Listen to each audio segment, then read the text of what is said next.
하나님 말씀은 신약성경 누가복음 12장 13절로 21절까지 말씀입니다.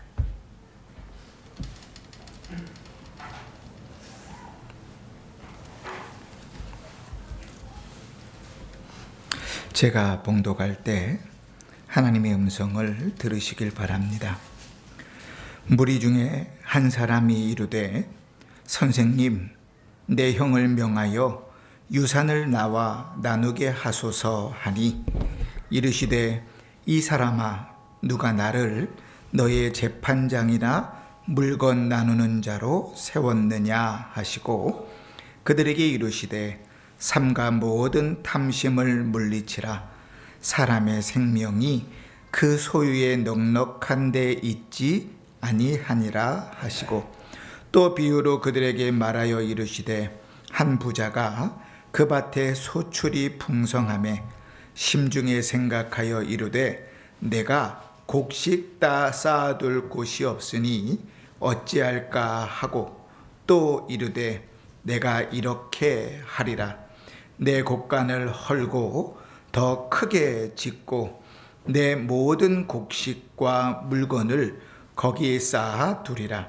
또 내가 내 영혼에게 이르되 영혼아, 여러 해 쓸 물건을 많이 쌓아 두었으니 평안히 쉬고 먹고 마시고 즐거워하자 하리라 하되 하나님이 이르시되 어리석은 자여, 오늘 밤에 내 영혼을 도로 찾으리니 그러면 내 준비한 것이 누구의 것이 되겠느냐 하셨으니 자기를 위하여 재물을 쌓아두고 하나님께 대하여 부여하지 못한 자가 이와 같으니라. 아멘. 한 주간도 평안하셨습니까? 오늘도 일일 부흥회가 있는 날이라서 또 2주간 동안 참 열심히 기도하시면서 은혜를 사모하셨을 줄 알아요. 믿습니다. 기도하신 것보다 더 풍성히 하나님께서 은혜를 부어주실 줄 믿고 오늘 이 난 예배부터 저녁까지 기대하는 자에게 만배의 복이 임하기를 주의 이름으로 축복합니다. 아멘 몇 명밖에 안 하는 걸 보니까 오늘도 공치는 거 아닌가 모르겠어요. 자, 예수님께서 말씀을 가르치실 때 많은 사람들이 모였는데 우리가 지난주에 그 중에 제자들에게 말씀하시는 내용들을 함께 살폈습니다.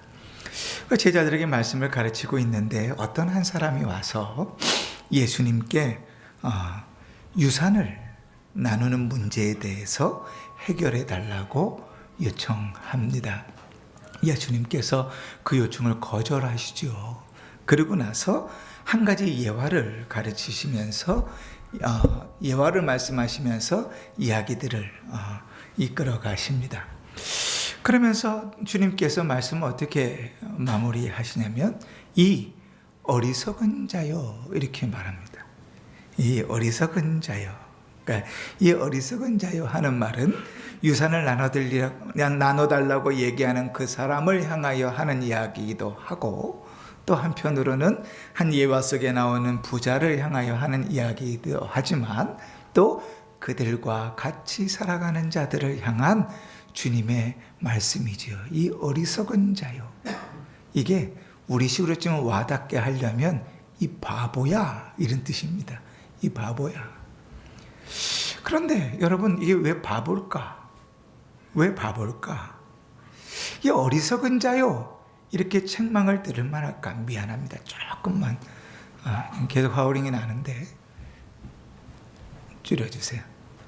네, 잘 들리시죠? 네.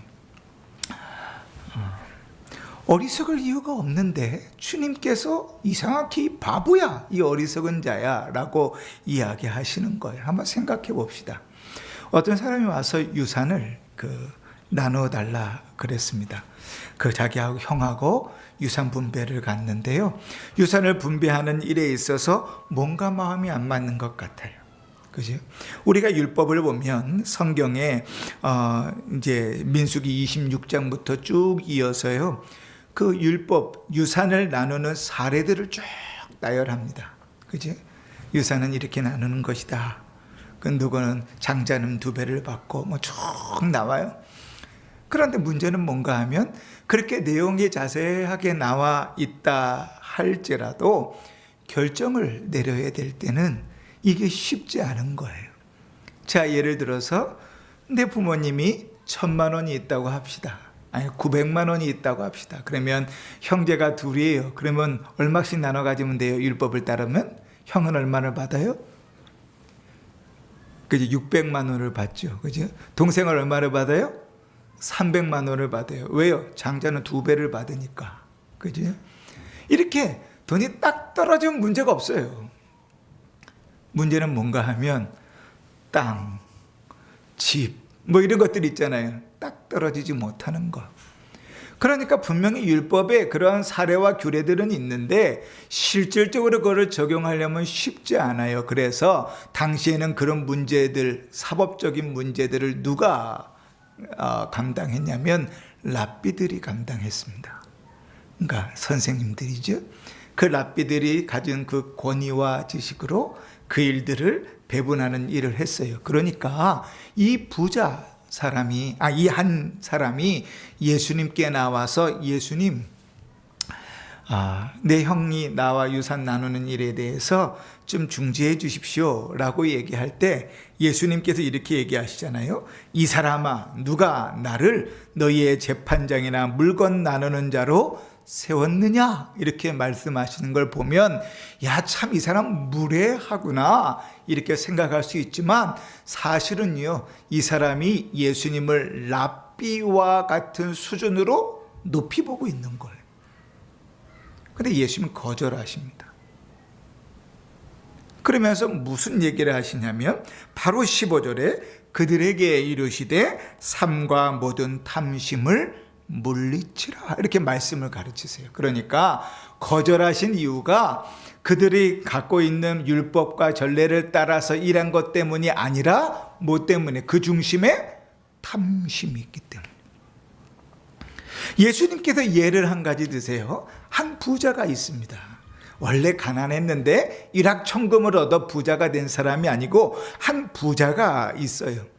그런데 소출을 많이 얻었다는 것은 부자가 농사를 지었는데 너무 풍년이 든 거예요. 그러니까 보통 걷는 것보다 너무 많이 수확을 얻었어요. 그러면 좋아요, 나빠요? 저를 좀 보세요. 좋겠지요, 그죠? 그러면 어떻게 해야 될까요? 소출이 많이 그에 얻어졌으니까 내년에도 또 농사를 지어서 소출을 얻을 텐데 올해는 많이 얻었으니까 나이트클럽도 가고 좋은 차도 사고 집도 사고 허랑방탕하게 쓰는 게 맞아요? 아니요. 저축해야죠. 그죠? 그래서 오늘 예수님께서 드시는 예화에 이 부자가 어떻게 했어요? 기존에 있던 창고를 헐고 창고를 크게 짓고 거기다가 풍년으로 얻은 소출을 다 채웠어요. 지혜롭습니까? 미련합니까? 예수님께서 이 바보야, 이 어리석은 자야 책망받을 만합니까? 아니면 지혜롭습니까? 지혜로워요. 그런데 주님 뭐라고 얘기하시죠? 이 어리석은 자야. 여러분, 우리는 요셉의 이야기를 알아요. 요셉이 감옥에 갇혀 있을 때 술 맡은 관원장과 떡 맡은 관원장의 꿈을 해몽해 줬는데 그 꿈대로 술 맡은 관원장은 이제 면제돼 갖고 나가고 떡 맡은 관원장은 죽잖아요. 그리고 세월이 한참 흘러가지고 바로가 꿈을 꿨는데 그 꿈을 해석할 사람이 없는 거예요. 해몽할 사람. 이 술 맡은 관원장이 생각났어요. 내가 감옥에 있을 때 요셉이라는 사람이 내 꿈을 해몽해 줬는데 그대로 맞아 떨어졌거든요. 그래서 그 요셉을 데려다가 바로의 꿈을 해몽하게 하는데 너무나 그 꿈이 정확하고 신박한 거예요. 꿈의 내용이 뭐죠? 7년 동안 풍년이 들고 그 다음에 연이어서 7년 동안 흉년이 들 것이라. 그래서 어떻게 하라 그랬어요?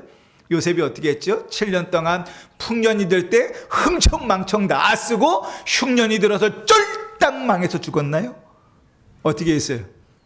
찹고를 짓고 7년 동안 풍년들 때 곡식들을 다 모아가지고 흉년이 들었을 때 그 곡식을 나눠줬죠. 여러분, 이 부자, 풍년을 맞은 부자는 미련한 것이 아니에요. 근데 왜 예수님께서 이 바보야, 미 어리석은 자야 라고 책망하셨는가 라는 사실을 우리가 바로 알고 주님이 뭘 얘기하려 하시는지를 들어야 됩니다. 문제의 키는 여기에 있어요. 19절을 한번 보실까요? 졸지 마시고 19절 보십시다. 시작. 또 내가 내 영혼에게 이르되 영혼아, 여러 해 쓸 물건을 많이 쌓아두었으니 평안히 쉬고 먹고 마시고 즐거워하자 하리라 하되. 앞에 창고를 짓는 것까지 그 곡식들을 거둬두는 거 다 문제 없었어요. 근데 문제는 뭔가 하면 그의 생각, 그 사고방식이. 그 사고방식이 뭐냐면 돈이 있어야 행복하지. 돈이 있어야 사는 거야. 돈을 잘 벌어야지 그게 우리에게 행복을 주고 살만하게 만들지. 그러다 보니까 뭐에 익숙해져요? 하나를 더 가지려는 욕심들이 생기는 거예요. 예수님께서 유산을 나누어 달라고 하는 그 한 사람의 요청을 왜 거절하셨다 그랬죠? 15절에 보니까 삼가 모든 탐심을 물리쳐라. 그 속에 탐심이 있었어요. 이런 사람은요, 예수님이 아무리 현명하고 정확하게 유산을 나누어 주라 할지라도 만족해요, 못해요? 만족 못해요. 탐심은 만족하지 못하거든요. 인생의 목적이 많은 물질을 모아서 행복한 것이라면 그 사람은 절대로 행복하고 만족하지 못해요. 죽어라 하고 일하고 죽어라 하고 돈을 버는데 그것으로 내가 행복하고 만족할 수 있다고 산다면 그의 인생은 행복하지 못해요. 그런데 여러분, 주님이 원하시는 삶은 그런 삶이 아닌데 교회 예배 드리는 우리도요, 그렇게 살아왔어요. 또 그렇게 살아요. 여러분, 자녀들에게 열심히 공부하라 그럽니까? 놀라 그럽니까? 자, 최고사님, 손녀들에게 열심히 공부하라 그러겠습니까? 공부 안 해도 되니까 놀다가 시집이나 잘 가라 그러겠습니까? 왜 공부하라 그래요? 왜 공부 열심히 하라 그래요? 그 좋은 학교 가야 되니까. 그 왜 좋은 학교 가라 그래요? 그래, 좋은 직장 취직하니까. 그럼 왜 좋은 직장 취직해야 돼요? 그래야 돈 잘 버니까. 그 돈 잘 버는 게 뭐가 중요해요? 그래야 제대로 된 사람 만나서 결혼해야 가정을 이루니까. 우리도 역시 어떤 생각을 갖고 있어요? 이 부자와 똑같은 생각을 가지고 있어요. 여러분, 공부 못하면 돈 못 벌어요? 공부 못하면 인생이 쫄딱 망합니까? 우리 권사님들 초등학교도 잘 못 나오셨는데 그래서 인생이 다 그 모양 그 꼴인 거예요? 아니에요. 그잖아요. 성경은 우리에게 그렇게 가르치지 않는데 우리는 세상에 살면서 세상적인 사고를 가지고 그러고 살아요. 돈을 많이 벌어야지, 돈이 있어야 행복하지, 열심히 돈을 벌어야지, 그래야지 내가 자식도 먹이고 자녀들 좋은 학교도 보내고 공부도 시키고 그래야 잘 살지, 그래야 행복하지. 그죠? 돈이 목적이에요. 그 다음에 그 돈을 따라가면 마음속에는 뭐가 자리를 잡아요? 탐심이 자리를 잡아요. 욕심이 자리를 잡아요. 그러나 여러분, 우리가 하나님을 아버지라 부를 때 성경은 우리에게 돈을 목적 삼고 살라 그러던가요? 돈이 우리에게 행복을 준다고 보장해 주던가요? 그럼 뭐 얼마를 가져야 여러분 행복이 보장될까요? 한번 생각해 보세요. 어떤 사람이 그런 얘기 하더라고요. 복권을 긁어서 1억에 당첨돼도 차 한 대 사면 남는 게 없다. 어떤 사람이 복권을 당첨해서 10억에 당첨돼도 저 지방에 아파트 한 채 사면 남는 게 없다. 복권을 걸어서 30억에 당첨돼도 서울에 집 한 채 사면 남는 게 없다. 그럼 여러분 복권을 당첨해서 얼마를 받아야 만족할까요? 만족이 없어요. 열심히 죽어라 하고 100억을 벌어봐야 거기에 만족이 있는가? 만족이 없어요. 그것이 우리를 행복하게 하는가? 근데 예수를 믿는데도 이상하게 돈을 쫓아 살아요. 나눌 줄 모르고 움켜쥐려고만 해요. 가지려고만 해요. 그렇게 살아야 된다고 생각해요. 근데 여러분, 주님이 뭐라고 가르치시는가 한번 보십시다. 마태복음 6장 24절, 우리가 산상보훈이라고 얘기하는 그 말씀에 예수님 이렇게 얘기하세요. 사람이 두 주인을 섬기지 못할 것이니 혹 이를 미워하고 저를 사랑하거나 혹 이를 중히 여기고 저를 경히 여김이란 너희가 하나님과 재물을 겸하여 섬기지 못하느니라. 여러분, 재물이 삶의 우선순위가 있으면 하나님은 그만큼 밀려나는 거예요. 재물로 사는 것이라고 생각하면 예배는 버리는 거예요. 하나님은 늘 뒤로 물러나요. 왜요? 하나님이 먹여 살리는 게 아니라 돈이 먹여 살리거든. 열심히 돈을 벌어야지. 그래야지 내가 살지. 인생의 목적은 잘 살려는 것인데 뭐가 그걸 잘 살게 해요? 돈이.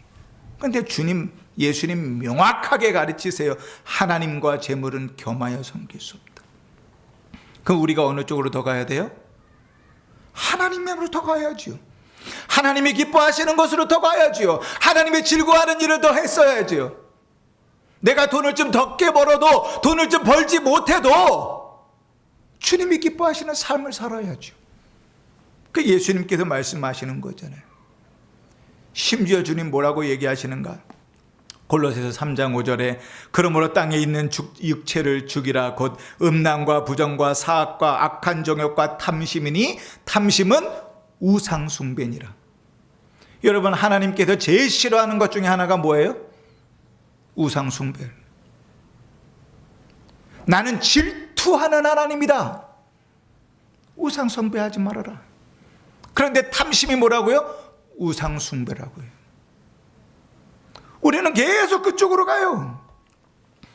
오늘 주님께서 말씀하시면서도 이렇게 얘기하십니다. 15절 보면 삼가 모든 탐심을 물리치라. 사람의 생명이 그 소유에 넉넉한 데 있지 아니하니라 하시고. 인생이 사는 건 뭘로 살아요? 물질로 사는 것 아니야. 사람의 행복이 뭐에게 주어져요? 물질로 주어지는 게 아니야. 주님 말씀하시는. 어쩌면 우리가 인생을 잘못 살았을 수 있어요. 어려운 세상에 살면서 경제가 막 발전해니까 어려운 시기 가운데 돈 버느라고 신앙 다 팔아먹고 살다가 잘 살았다고 생각했는데 거기에 하나님과 물질을 저울질하면서 하나님은 뒤로 주님은 계속 계실 거잖아요. 주님은 계속 살아계실 거잖아요. 저 뒤로 물려놓고 지금은 돈 좀 벌어야 되겠습니다. 그래야 내 자식이 살지요. 그래야 우리 집이 살지요. 믿음이 안 보인다고요, 그 안에. 그지요? 그러나 신자는 그런 마음으로 사는 것이 아닙니다. 그러면 여러분, 내 안에 욕심, 탐심이 아니라 신자의 마음을 가놓고 사는 건 어떤 것인가? 욕심이 없는 사람이 없는데 그럼 내가 가진 게 탐심인가? 아니면 참 믿음으로 잘 살고 있는가를 확인하려면 어떻게 해야 되는가?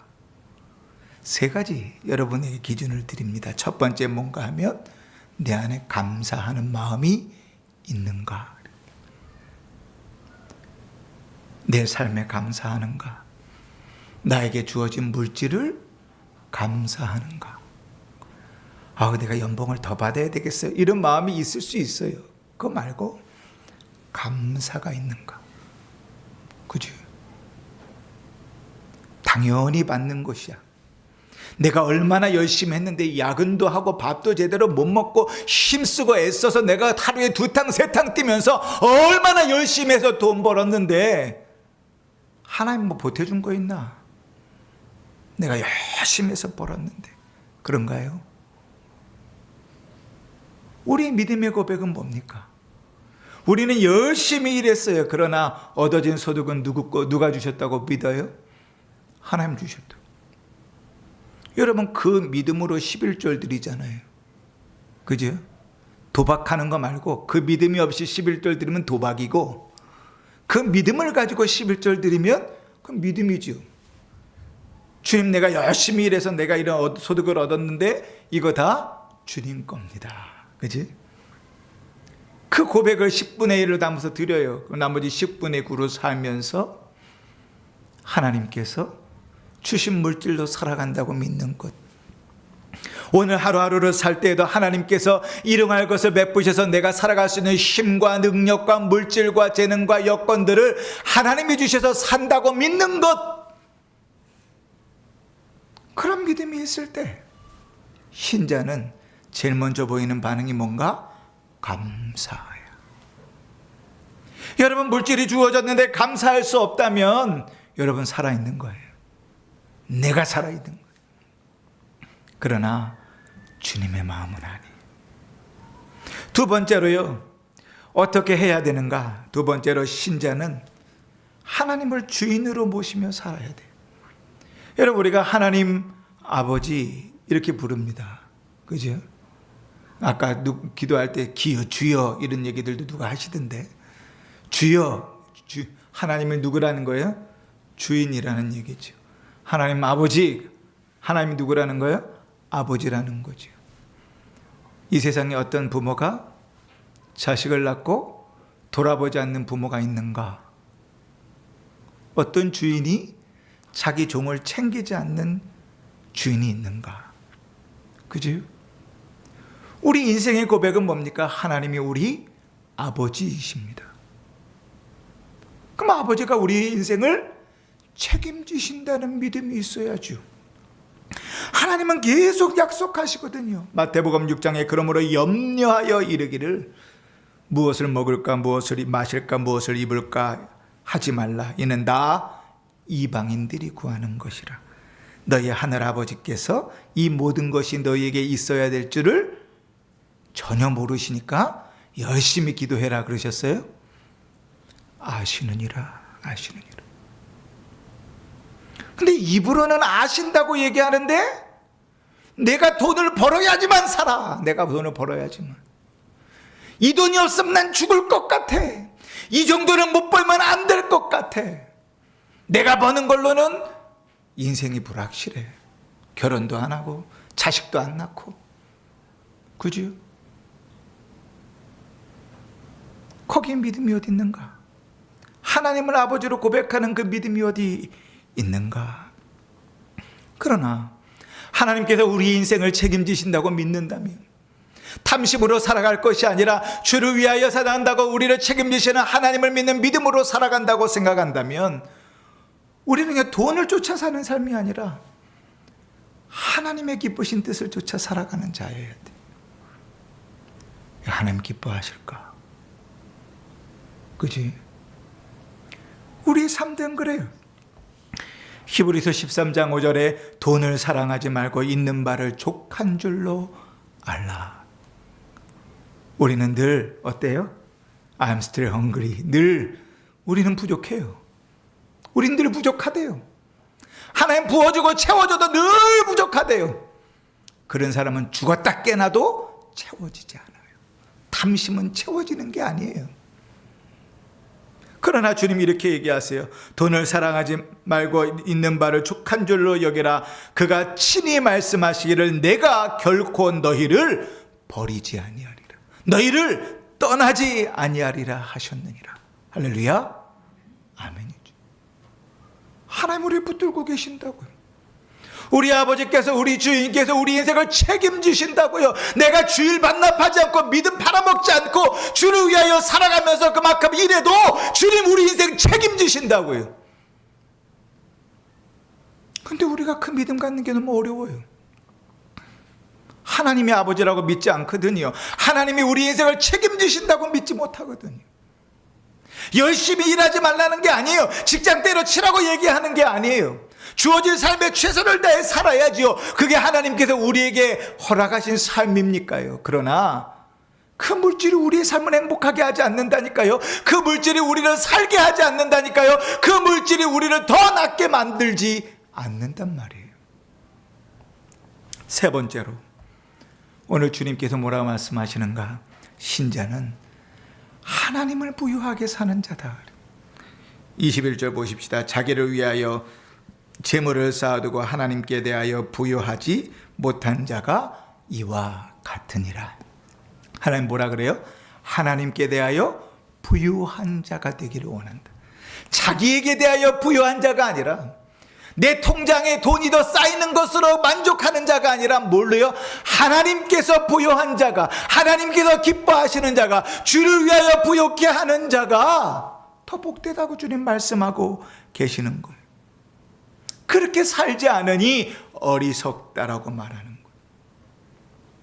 여러분, 그러면 하나님께 대하여 부유하다는 건 무슨 말입니까? 마태복음 6장 20절에 보니까 오직 너희를 위하여 보물을 어디다 쌓아두라고요? 어디다 쌓아두라고요? 그저 하늘에 쌓아두라. 보물을 하늘에 쌓아둔다는 말이 무슨 말이에요?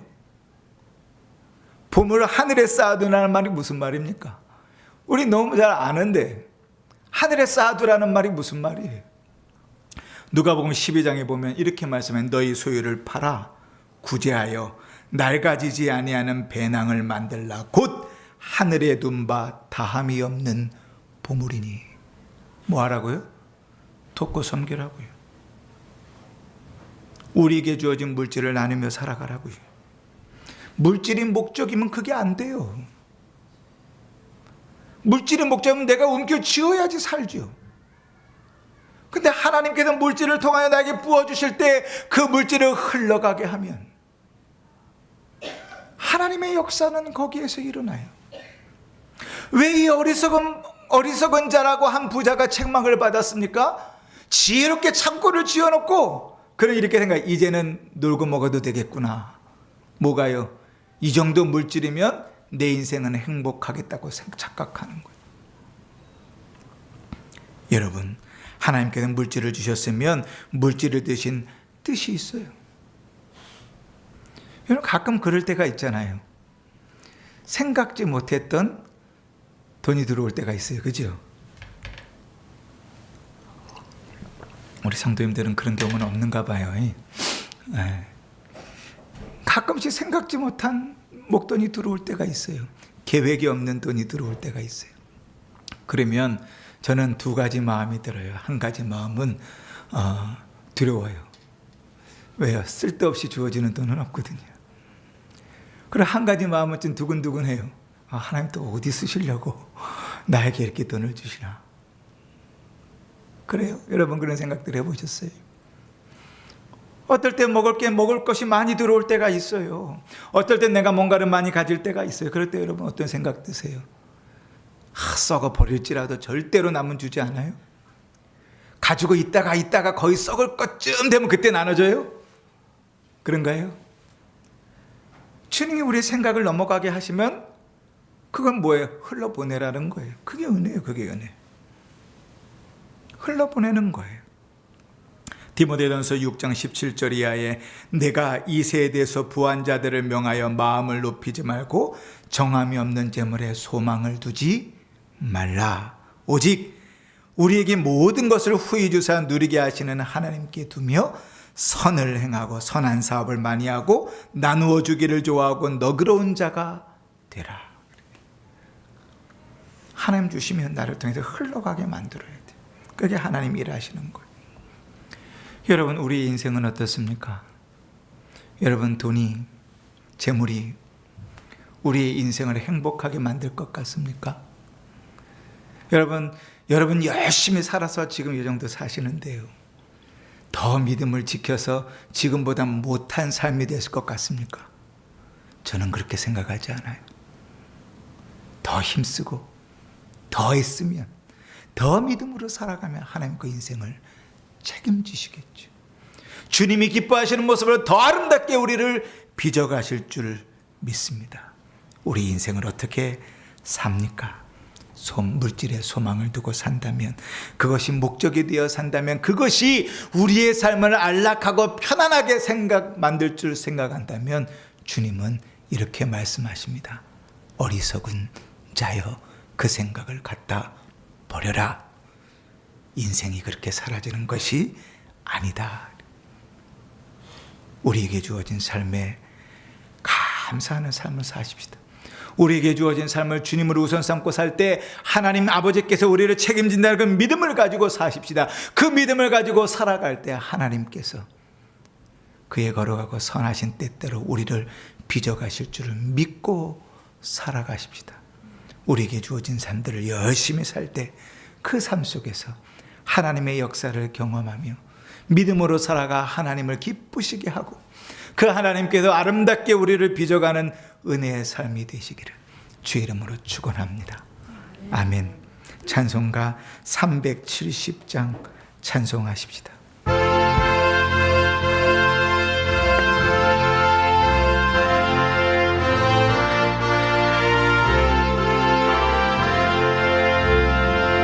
주 안에 있는 나에게 단 근심이 있으랴. 십자가 밑에 나가 내 짐을 풀었네. 주님을 찬송하면서 할렐루야 할렐루야. 내 앞길 멀고 험해도 나 주님만 따라. 3절합니다. 내 주는 자비하셔서 늘 함께 계시고 내 궁핍함을 아시고 늘 채워